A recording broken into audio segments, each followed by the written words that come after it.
The alien princess stepped off the shuttle with measured grace, her long silver robes flowing behind her like liquid moonlight. She blinked against the harsh sunlight of this strange new world, her violet eyes adjusting slowly. Earth. The name was as simple as the planet seemed, yet everything about it felt oddly chaotic. Around her, soldiers stood in tight formation, their uniforms crisp, their faces tense. Weapons were holstered but visible, and every pair of eyes tracked her every move. She kept her back straight and her face calm, though inside she felt a flicker of unease. She had studied humans for years, read their history, watched their broadcasts, even learned to speak their language fluently, but standing among them now, she realized nothing could truly prepare her for the weight of their stares. A voice cut through the silence. "Princess Lyra." She turned toward the speaker. He was tall, broad-shouldered, with short dark hair and tired eyes that didn't quite match the sharpness of his posture. He wore no crown, no insignia of nobility, yet something about him commanded attention. "Yes," she said evenly, meeting his gaze without flinching. He gave a short nod. "I'm Daniel Cruz. I'll be overseeing your security during your stay." His tone was flat, professional, but not unkind. Still, there was an edge beneath his words, a quiet skepticism that made it clear. He didn't trust her. "You are not what I expected," she admitted. He raised an eyebrow. "And what exactly did you expect?" "More ceremonial welcome," she said carefully, perhaps with more color and less suspicion. Daniel glanced at the soldiers around them, then back at her. "We keep things simple here." Simple. Another human word that carried many meanings. Lyra understood most of them, but not all of their implications. "Then let us begin with simplicity," she said. "I am here to negotiate peace between our peoples. That is my only purpose." He studied her for a moment, then gave a small, almost reluctant smile. "Let's hope your people feel the same way." She tilted her head slightly. "Do you believe they don't?" He shrugged. "Hard to say. First contact went sideways fast. Some folks think you're here to trick us. Others think you're just stalling for something bigger." Lyra exhaled slowly. "And what do you think?" He looked at her again, longer this time. Then he said, "I think you're not like the others we've dealt with. But I also think you're hiding something." Her heart skipped, but she didn't let it show. Instead, she smiled faintly. "Isn't everyone?" He smirked, crossing his arms. "Maybe. But in case you haven't noticed, this isn't your world. So try not to make it harder than it already is." She nodded once, accepting the challenge in his words. "Then I shall do my best not to disappoint you, soldier." He chuckled under his breath, shaking his head. "We'll see about that." As they walked toward the base, the sky above them was a pale blue, much lighter than the deep purples of her homeworld. The air smelled different too, like metal and dust, with a hint of something green growing nearby. It was strange, unfamiliar, but not unpleasant. Behind her, the shuttle remained silent, its hatch sealed shut. Ahead, a row of buildings stretched out like boxes on the horizon, and beside her, walking with steady steps, was a man who didn't trust her, but hadn't dismissed her either. That, she decided, was a start. For now, she would keep her composure. For now, she would play the part of the composed alien princess sent to broker peace. But deep down, she knew one thing for certain. This was going to be harder than she had imagined. The next morning, the sky over the military base was pale and cloudless, the air already warming under the sun's steady gaze. Inside the conference hall, a long table stretched across the polished floor, surrounded by people in uniforms and suits, humans on one side, Lyra and her small delegation on the other. She sat at the head of her side, her posture perfect, her face unreadable. Around her, the murmurs of conversation filled the space like static. She had spent years preparing for this moment, learning human customs, studying their history, memorizing every phrase that might help build trust. And yet, as she glanced toward the back of the room where Daniel Cruz stood with his arms crossed, watching everything like a silent shadow, She felt something unfamiliar pressing against her calm exterior. He unnerved her, not because he was dangerous, though she had no doubt he could be, but because he did not react the way others did when faced with an alien princess. There were no nods of respect, no careful words meant to flatter or impress.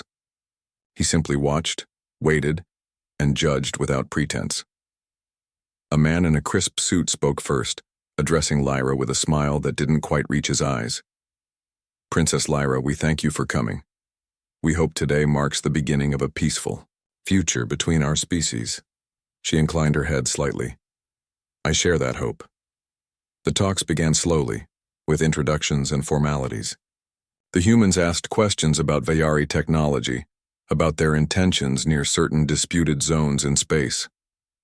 Lyra answered carefully, choosing each word like a piece on a game board, but it wasn't long before the tension crept in. One of the human diplomats leaned forward. "We've intercepted signals from your ships near the outer colonies. Can you explain what they were doing there?" Lyra met his gaze without blinking. "Observation only. We have no claim to those systems. We were monitoring pirate activity that has affected trade routes on both sides." Another voice cut in. "And yet 2 weeks ago, one of our freighters went missing along that route. No distress signal, just gone." Lyra felt the weight of the accusation settle over the room. She had expected suspicion, but not this level of hostility so early. "I'm sorry for your loss," she said evenly, "but I assure you the Vayari had nothing to do with it." "Then who did?" another man asked, sharper now. Before she could answer, Daniel stepped forward, breaking his usual silence. "We don't have proof of any kind pointing to the Vayari. Let's not jump to conclusions." There was a pause. Some of the humans looked surprised he had spoken at all. Lyra turned her head slightly toward him. "Thank you, soldier." He gave a short nod but didn't say anything else. The meeting continued, but the mood had shifted. Lyra noticed how some of the humans exchanged glances, how their voices lowered when they thought she wouldn't hear. She also noticed how Daniel kept his distance yet never let his attention waver. Later that afternoon, outside the main building, Lyra walked alone for a few minutes, needing a break from the suffocating formality of the negotiations. The base was quiet here, away from the main halls. A breeze carried the scent of dust and distant rain. Behind her, footsteps approached. She didn't turn around. "You always walk like that?" Daniel's voice came from behind her. She finally looked over her shoulder. "Like what?" "So stiff, like you're made of glass." She exhaled through her nose, almost amused. "I am representing my people. I must remain composed. You ever just relax?" "Not often," she admitted. "My position does not allow it." He studied her for a moment. Then he said, "You know, most politicians lie through their teeth, even when they think no one can tell." She tilted her head. "And do you think I am lying?" He shrugged. "Don't know yet, but you're different from the others we've dealt with. Smarter, maybe, or better at hiding what you really want." She smiled faintly. "Perhaps both." He chuckled, shaking his head. "You're going to make this hard, aren't you?" "Isn't that what you expect from a diplomat?" He smirked. "Yeah, guess I do." They stood in silence for a moment, the wind brushing past them. Then she said, "Why are you here, Daniel Cruz? Truly." He looked at her, serious now. "Because someone has to keep an eye on things, and I don't trust easy answers." She nodded once. "Then we understand each other." He gave her a small, almost reluctant smile. "Maybe we do." And, for the first time since arriving on this strange world, Lyra felt something shift. Not fear, not pressure, but curiosity. About the soldier who didn't act like the others. About the world that felt so unpredictable. And about the possibility that perhaps this mission might not be as lonely as she had feared. The next morning, the air was thick with tension. The negotiations had barely begun, but already things were starting to unravel. Inside the conference hall, a heated discussion was underway. Lyra sat at the long table, her fingers resting lightly on its polished surface. Across from her, a man named Gregory Hart, a senior human diplomat, was speaking in a firm voice. "You expect us to believe that this gesture of yours was one of peace?" he asked, his tone edged with disbelief. Lyra's jaw tightened slightly, though she kept her face calm. "Yes. Among my people, placing your hand over your heart and bowing slightly is a sign of respect and goodwill," Hart scoffed. "Well, here on Earth, that kind of movement can be seen as preparing for an attack." A few of the other humans nodded, some whispering to each other. Lyra could feel the weight of their suspicion pressing down like heat. Daniel Cruz stood near the wall, arms crossed, watching everything with sharp eyes. He hadn't spoken yet, but he was listening. Always listening. Lyra took a slow breath. "I did not mean to offend anyone. I only wished to show that I am willing to work with you in good faith." Hart leaned forward. "Then maybe you should start by learning how we do things here, instead of expecting us to adapt to your customs." Lyra's composure wavered for just a moment, but it was enough for some of the humans to notice. She felt the sting of frustration, but she pushed it down. She had been trained for this. She would not let them see her crack. Before she could respond, another voice cut through the room. "Maybe we should all take a breath," Daniel said, stepping forward. Hart turned to him with a frown. "You're supposed to be security, Cruz, not a negotiator." "And you're supposed to be a diplomat," Daniel replied evenly, "but you're acting more like a prosecutor." There was a brief silence. Lyra looked at Daniel with quiet gratitude, though she didn't say it aloud. He glanced at her briefly before turning back to Hart. "Look, we've all had our share of bad first impressions, but if we keep reacting like every unfamiliar thing is a threat, we'll never get anywhere." Hart sighed, rubbing his temples. "Fine, but Princess Lyra needs to understand. We don't have a lot of trust left to give." Lyra met his gaze without flinching. "And perhaps that is why I am here, to help rebuild what has been lost." Hart studied her for a long moment, then gave a small nod. "Let's hope you're right." After the meeting ended, Lyra stepped outside into the cool evening air. The sky was darkening, streaked with red and orange from the setting sun. She needed a moment away from the pressure inside. Behind her, footsteps approached. She didn't turn around. She already knew who it was. "You handled that better than most would have," Daniel said, walking up beside her. She exhaled slowly. "I wanted to argue, to defend myself more forcefully." "Why didn't you?" She looked at him. "Because I know when to hold my ground, and when to let the storm pass." He gave a low chuckle. "That's smart." They walked together toward a quiet corner of the base where the lights weren't as bright, and the noise of the world faded a little. After a while, she asked, "Do you truly believe we can find peace?" Daniel thought about it. "I think it's possible, but it's going to take more than words. It's going to take proof on both sides." She nodded. "My people are watching me closely. They want to believe in peace too, but they have been betrayed before." "So have we," Daniel admitted. "Makes it hard to trust anyone." Lyra looked up at the sky. "Perhaps that is the real challenge, not just understanding each other, but learning to believe in each other." Daniel was quiet for a moment. Then he said, "You're not what I expected." She smiled faintly. "Neither are you, soldier." For a while they just stood there side by side, watching the stars begin to appear above them. The night stretched out before them, full of uncertainty, but also possibility. And for now, that was enough. The night air was cool, and the base had fallen into a quiet rhythm. Most of the staff had retired to their quarters or moved on to other duties. But in a small private room set aside for diplomatic meetings, Lyra sat alone at a small table, staring out the window. The stars above were different from those in her home sky, but they still held the same mystery. A soft knock came at the door. She turned slightly. "Come in." Daniel Cruz stepped inside, his posture relaxed, but his eyes alert as always. He didn't say anything at first, just walked over and pulled up a chair across from her.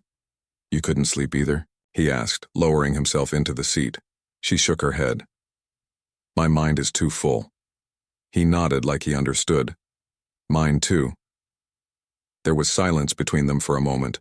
Not uncomfortable, just present. Like the space between thoughts. Finally, Lyra spoke. Do you ever miss it? Life before all this? He looked at her. Life before what? Before war, she said simply. Before duty, before every word became a weapon and every action carried weight. Daniel leaned back in his chair, thinking. I guess I do. Sometimes. I used to work on cars with my dad. Nothing fancy, just old engines and rusted frames. We fixed them together, piece by piece. Lyra tilted her head slightly. And now? Now I fix problems that can't be solved with tools, he said with a faint smile. Or people who can't be fixed at all. She studied him. You speak like someone who has seen too much. He met her gaze without flinching. Maybe. I have. Lyra looked down at her hands folded on the table. I envy you, Daniel Cruz. His eyebrows lifted. Really? How come? Because you are free to choose your path. Even if it leads through pain, you walk it by your own will. He let out a quiet breath, not sure freedom means much when you've lost so much along the way. She glanced at him. Then perhaps we are more alike than I thought. He gave her a curious look. How so? I carry the weight of an entire empire on my shoulders. Every decision I make affects thousands, maybe millions. I cannot afford weakness. I cannot afford doubt. But you feel them anyway, he said softly. She nodded once. Yes. Always. They sat in silence again, the hum of distant machines filling the quiet spaces. After a while, Daniel said, I joined the military because I wanted to protect something bigger than myself. I thought I could make a difference. And did you? She asked. He exhaled slowly. I stopped some bad things, started others. Not sure which list is longer. Lyra watched him carefully. You are harder on yourself than you should be. He gave a dry chuckle.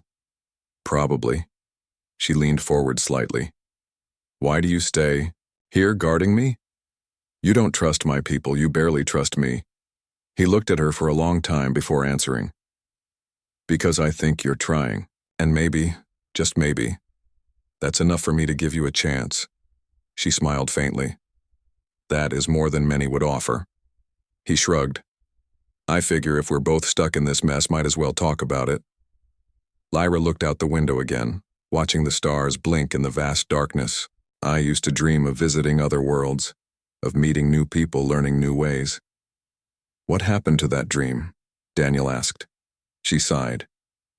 It grew heavier, until it became a responsibility instead of a wonder.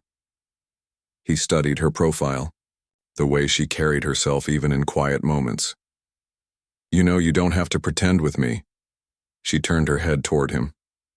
Pretend what? That you're always strong, that you never feel tired. I see it, Lyra. You don't have to hide it from me. For the first time since arriving on Earth, Lyra felt something loosen inside her. Not weakness, just release. She gave him a small, almost hesitant smile. Perhaps you are right. He grinned slightly. Don't get used to hearing that. She chuckled softly, shaking her head. I won't. Outside, the wind whispered past the building, carrying with it the hush of night. And inside, two unlikely allies shared a rare moment of honesty, one built not on words, but on understanding. Two, people burdened by duty finding comfort in the simple act of being seen. The night was quiet, but the silence felt wrong, like the moment before a storm. Lyra sat in her quarters inside the military base, staring at the message on the small screen in front of her. It had come through an encrypted channel, one only. A few in her government could access. Do not trust them. Your presence is a mistake. Return home before it's too late. Her fingers hovered over the keyboard, heart pounding. She knew that voice. It belonged to someone she had trusted once. Someone from her own world who had warned her before things began to fall apart. A knock came at the door. She turned just as Daniel Cruz stepped inside, his usual calm expression replaced with something more serious. Something's going on, he said, closing the door behind him. I just got word that one of the high-ranking officials was found dead in his room. Lyra stood slowly. Dead? Looks like poisoning, he said. And guess who they think did it? Her stomach dropped. Me. He nodded. Evidence points to you. A glass with your fingerprints. Traces of a rare toxin that doesn't exist on Earth. It's not mine, she said quickly. I would never... I know, he interrupted. But nobody else does. Panic flickered in her chest, but she forced herself to stay calm. Whoever did this wanted me blamed.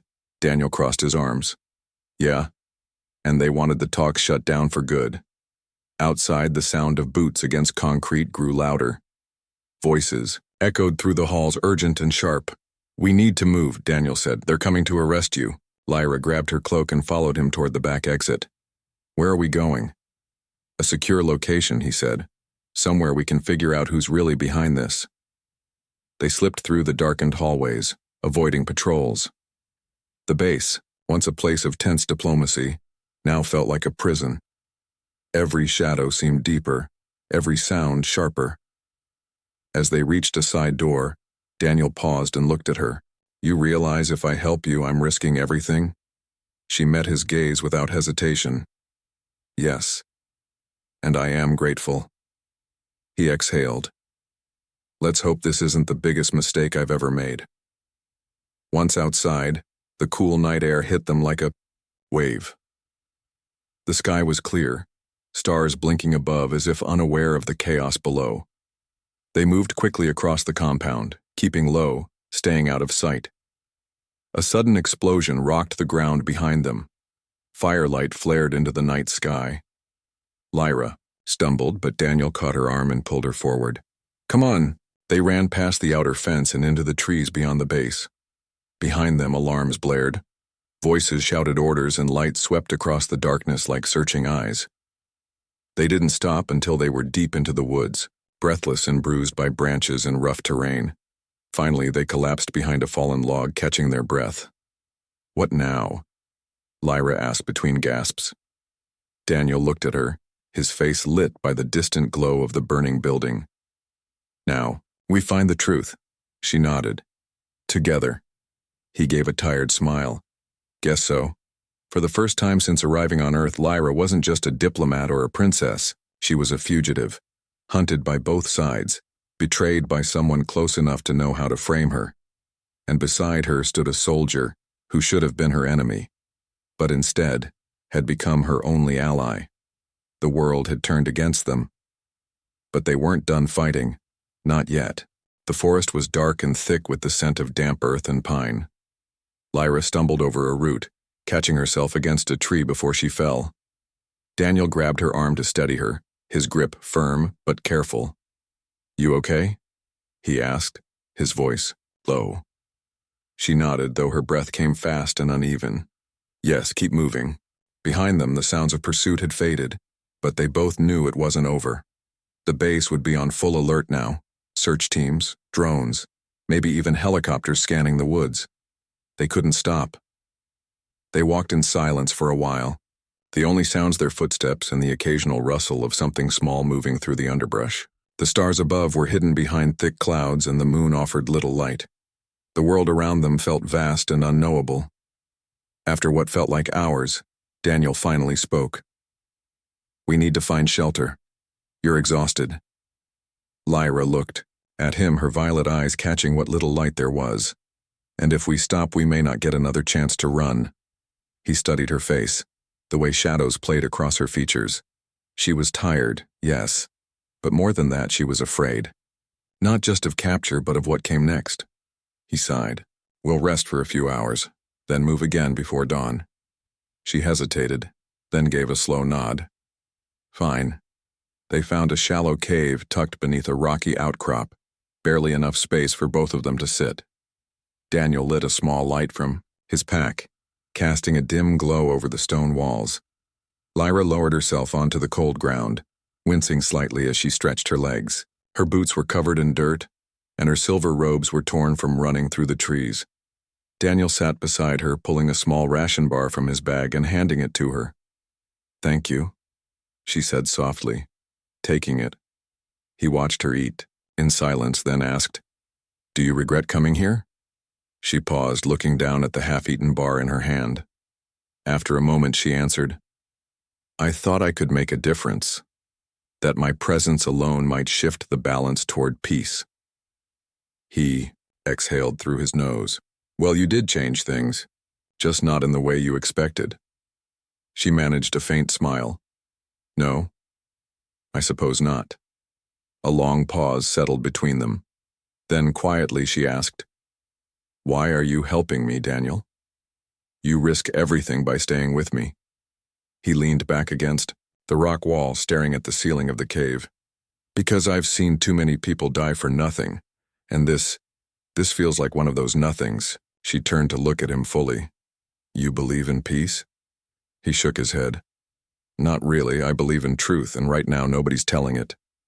She studied him, the lines of exhaustion on his face, the way his fingers absently checked the strap of his holster even in rest. "You are not what I expected from a soldier," she said. He smirked. "And you're not what I expected from royalty." She tilted her head. "What did you expect?" "Someone who doesn't feel things so deeply," he admitted. "Someone who hides behind titles and speeches." She looked away. "I have spent my life learning to hide, but not from me," he said. She met his gaze again. "No, not from you." Outside, the wind picked up, howling through the trees like a distant warning.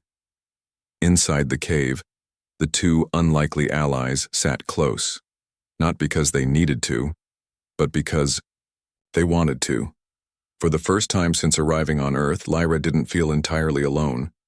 And for the first time in years, Daniel didn't feel completely lost. They had been labeled as fugitives, enemies of their own worlds. But together, they were something else. Something neither of them had words for yet. And in the quiet darkness of the cave, surrounded by danger and uncertainty, they allowed themselves a rare thing: rest, trust, and maybe, just maybe, hope. The next morning, the forest was silent in a way that felt wrong. No birds, no rustling wind, just stillness. Lyra and Daniel moved carefully through the trees, their steps muffled by the thick layer of leaves beneath them. They had been on the run for less than a day, but already the world had turned against them. Both governments considered them traitors. The humans wanted Daniel for aiding an alien fugitive. The Vayari wanted Lyra for failing her mission, and worse, for surviving an assassination attempt she hadn't committed. "We need to find someone we can trust," Lyra said quietly as they walked. Daniel glanced at her. "You got anyone in mind?" She hesitated. "There was someone before I came here. A member of my court who warned me not to trust everything I was told." He frowned. "And you didn't listen?" She gave him a tired look. "I was sent here to do my duty. I could not turn back without trying." He nodded slowly. "Makes sense." They reached a small clearing where the trees thinned out, giving them a better view of the sky. Daniel pulled out a small device from his pack, a military-grade communicator he had taken before they fled. He tapped a few buttons, scanning for signals. After a moment, he muttered, "Got something. Weak, but it's there." Lyra stepped closer. "What is it?" "Looks like a secure channel," he said. "Not military, civilian, or close enough." He adjusted the settings, and after a few tries, a voice crackled through. "If you're hearing this, you've found the right frequency. Say your name and reason for contact." Daniel looked at Lyra. She nodded once. He spoke into the device. "This is Daniel Cruz. I have Lyra with me. We're alive. We need help." A long pause followed. Then the voice returned, lower now, cautious. "Wait one." Several tense moments passed.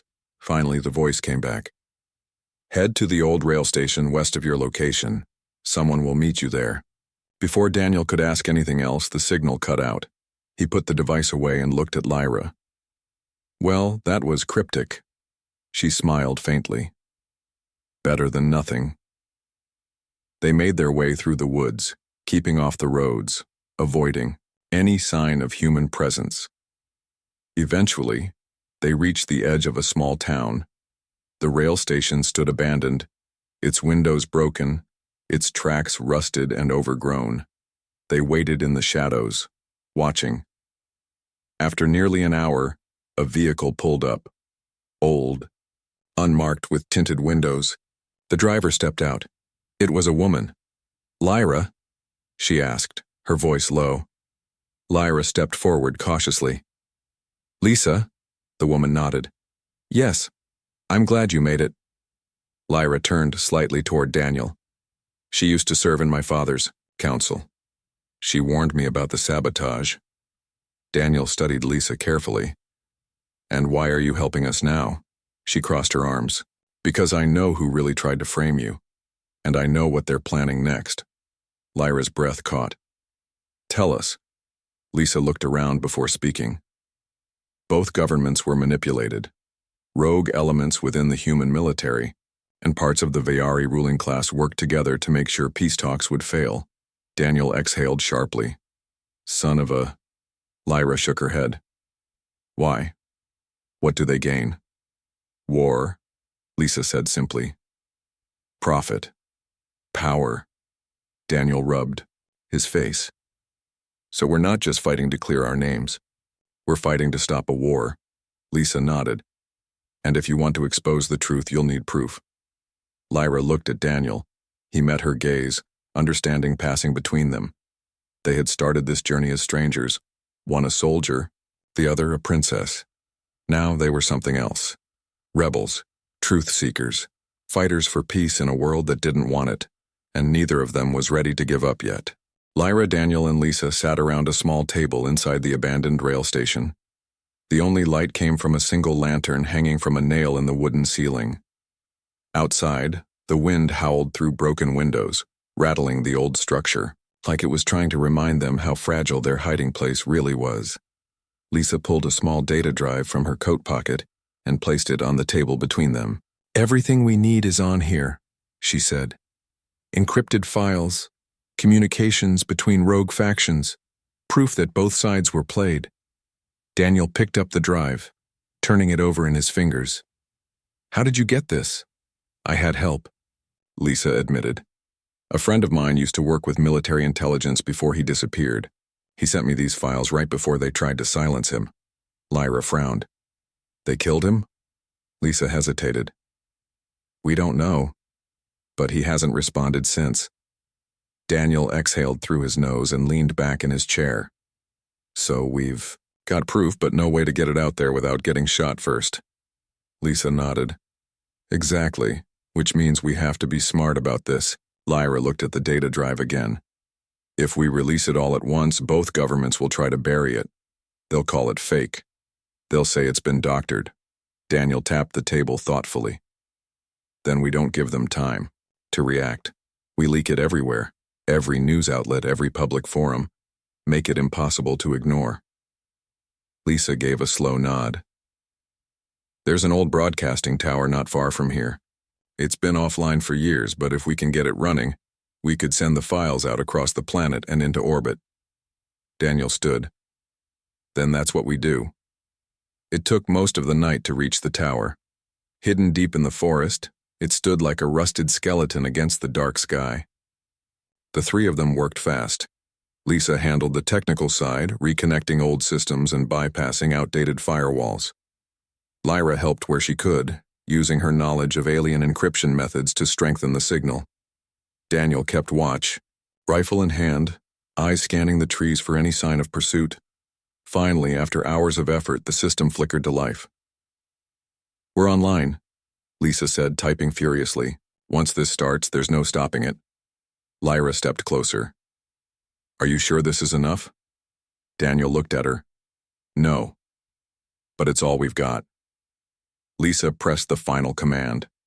The screen filled with lines of text, video clips, intercepted messages. Proof of secret deals, falsified attacks, and covert operations designed to push humanity and the Vayari toward war. The files spread like wildfire, bouncing from server to server, jumping across networks faster than anyone could shut them down. For a moment, none of them spoke. Then the radio crackled.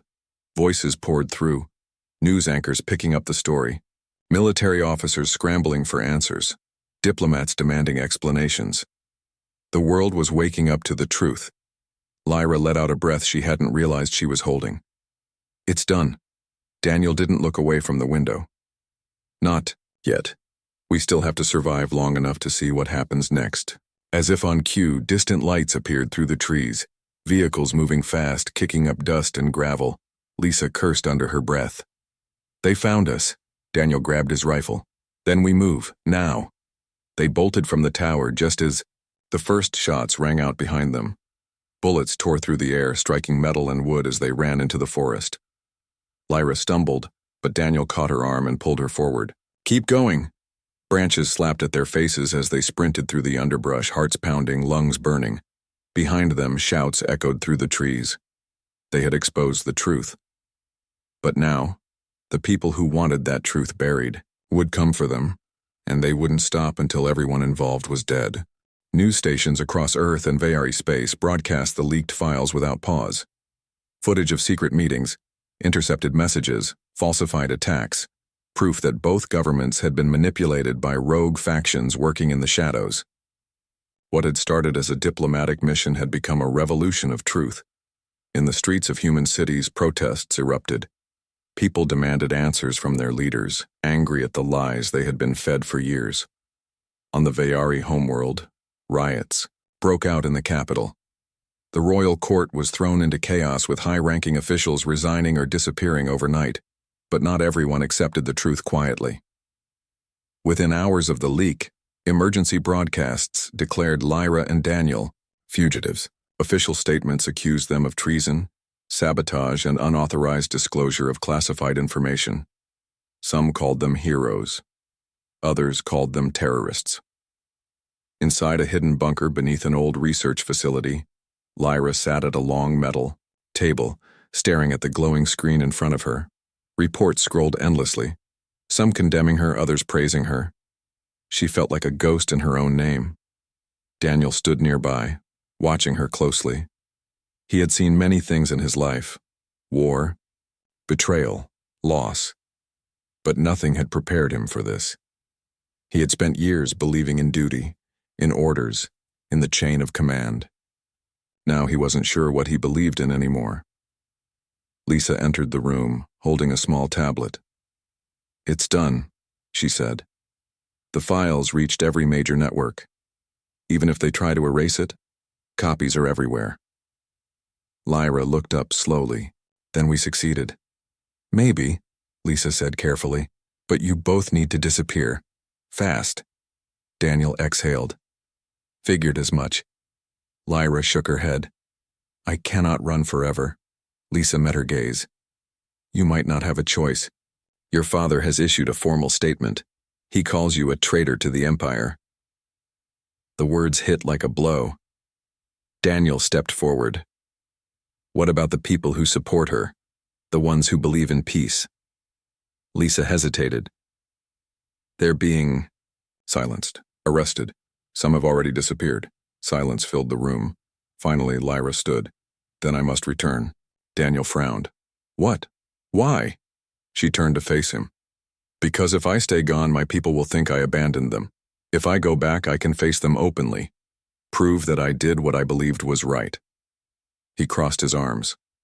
"And if they lock you up, or worse?" She gave a small, sad smile.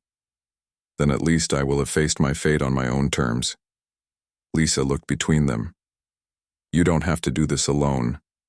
Lyra shook her head. "This is my battle now." Daniel didn't like it. He wanted to argue, to tell her she was making a mistake, but he saw it in her eyes. This was something she needed to do. Later that night, under the cover of darkness, Lyra stood at the edge of a small landing strip. A ship waited for her, a diplomatic vessel sent to retrieve her, though whether it would bring her home or to prison remained uncertain. Daniel walked beside her, hands in his pockets, silent for once. When they stopped, she turned to face him. "Thank you," she said softly, "for everything." He looked at her, then gave a small, tired smile. "Don't mention it." She tilted her head slightly. "I mean it. You trusted me when no one else did. You risked everything." He shrugged. "Guess I figured you were worth the trouble." She smiled faintly. "I suppose that is the nicest thing anyone has ever said to me." He chuckled, shaking his head. "You'll be fine, Princess." She studied him for a moment. "And you?" He glanced toward the horizon. "I've got nowhere to go. Nowhere. Safe anyway." She reached out, placing a hand over her heart in the traditional Vayari gesture of respect. "Then wherever you go, may the stars guide you." He nodded once. "Same to you." They stood there for a moment longer. Two people who had started as strangers and ended as something neither of them could quite explain. Then, without another word, Lyra turned and walked toward the waiting ship. Daniel watched her go, hands clenched at his sides. The world had changed, and so had he. She had returned not as a fugitive, but as a woman who chose to face what awaited her. Some called her a traitor, others, a hero. The truth, as always, lay somewhere in between. Her father had not spoken to her since her return. The council debated her fate in long, closed-door meetings. But despite the silence from the throne, the people had made their voices heard. Protests turned into movements. Debates filled the public forums. For the first time in generations, the Vayari people questioned their leaders, demanded transparency, and refused to be controlled by fear. Peace with humanity was no longer just an idea, it was a possibility. But Lyra knew that peace was never given freely. It had to be fought for, again and again. And she had fought. Not with weapons, but with words. Not with force, but with courage. Behind her, a soft chime signaled an incoming message. She turned toward the screen on the wall, heart tightening slightly, as she saw the name attached to the transmission. Daniel Cruz. He had sent only one message since they parted ways. "If you ever need me, I'll find a way to answer." She hadn't replied. Not yet. But now, standing alone in the quiet of her chambers, she allowed herself to read his latest words. "The war didn't happen. Thanks to you. I guess that makes us even." A small smile touched her lips. Even, it was not a word she would have used before. But then again, nothing about this journey had gone as expected. Outside, the wind carried the scent of blooming night flowers through the open balcony doors. Stars blinked above, distant and endless. She stepped outside, letting the cool air wrap around her like a memory. Far below, the city pulsed with life. Lights flickered in patterns that told stories of change, of growth, of hope. She had done what she came to do, and yet something inside her felt unfinished. Not broken, just incomplete. Like a story that had reached its end, but left room for another chapter. A voice behind her interrupted her thoughts. "Princess," said the aide, bowing slightly, "your presence is requested in the council chamber." She nodded once, turning away from the stars. But as she walked, she carried them with her, in her heart, in her memories, in the silent promise that one day, she and the soldier who had once been her enemy might meet again. Not as fugitives, not as symbols, but as two people who had changed each other's lives. Weeks passed, then months. On Earth, Daniel lived in the shadows, moving from place to place, staying off the grid. He watched, from afar as the world slowly shifted. The military restructured. Diplomats reopened talks with the Vayari. And in the back alleys of forgotten spaceports, rumors spread of a man who had helped stop a war. He never claimed credit, never asked for recognition.